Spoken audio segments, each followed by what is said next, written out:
ក្រៅធ្វើការដូចឲ្យអូនទៅមានថ្មីទោះបងយំស្លាប់មកថ្លៃក៏វៃវៃហួពេលទៅហើយស្រឡាញ់គេឲ្យសុខជោមបងមិនខត់ទេសែអើយតែបើអូនចង់បកក្រោយចាំត្រានត្រើយបងនៅ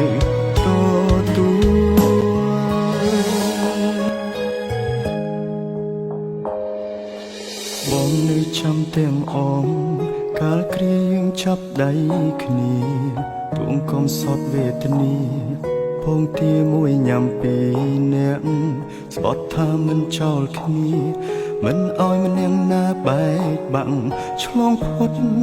ឧបសគ្គអូនក៏ប្រើ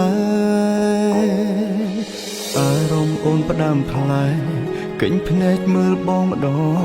ងមានគេលាក់បងស្នេហ៍ស្នងបងដឹងត្រាអូនជួបគេរាល់ថ្ងៃក្លិនគេជាប់កាយអូនហើយអូនមិនបាច់បកស្រាយឡើយបងយល់ឲ្យអូនចេញក្រៅធ្វើការដូចឲ្យអូនទៅមានថ្មីដឹងទេបងឈឺណាថ្លៃគ្មានន័យខត់អូនមិនបានបើដឹងថាមានថ្ងៃនេះមិនបាច់ខំដល់មានបានទោះបីឈឺក្ររហាមរើសសម្រាមគុំឲ្យអូនក្បត់ឲ្យអូនចេញក្រៅធ្វើការដូចឲ្យអូនទៅមានថ្មីទោះបងយំស្លាប់មកថ្លៃក៏វៃវៃហួពេលទៅហើយស្រឡាញ់គេឲ្យសុខជោមបងមិនខត់ទេសែអើយតែបើអូនចង់បកក្រោយចាំត្រានត្រើយបងនៅទូ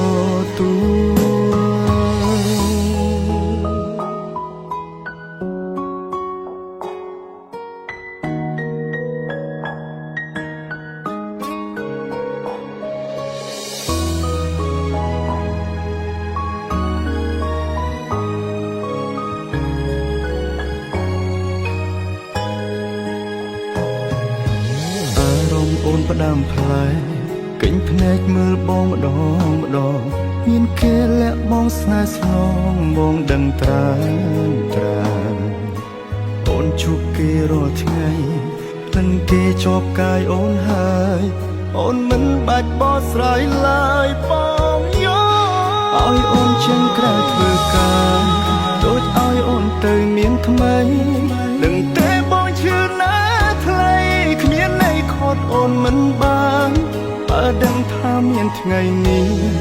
មិនបាច់ខំដល់មានបានទោះបីឈឺក្ររហាមរើសសម្រាមគុំឲ្យអូនក្បត់ឲ្យអូនចេញក្រៅធ្វើការដូចឲ្យអូនទៅមានថ្មីទោះបងយំស្លាប់មកថ្លៃក៏វៃវៃហួពេលទៅហើយស្រឡាញ់គេឲ្យសុខជោមបងមិនខត់ទេសែអើយតែបើអូនចង់បកក្រោយចាំត្រានត្រើយបងនៅទូឲ្យអូនចេញក្រៅធ្វើការដូចឲ្យអូនទៅមានថ្មីដឹងទេបងឈឺណាថ្លៃគ្មានន័យខត់អូនមិនបានបើដឹងថាមានថ្ងៃនេះមិនបាច់ខំដល់មានបានទោះបីឈឺក្ររហាមរើសសម្រាមគុំឲ្យអូនក្បត់ឲ្យអូនចេញក្រៅធ្វើការដូចឲ្យអូនទៅមានថ្មីទោះបងយំស្លាប់មកថ្លៃក៏វៃវៃហួពេលទៅហើយស្រឡាញ់គេឲ្យសុខជោមបងមិនខត់ទេសែអើយតែបើអូនចង់បកក្រោយចាំត្រានត្រើយបងនៅទូតែបើអូនចង់បកក្រោយចាំត្រានត្រើយបងនៅទូ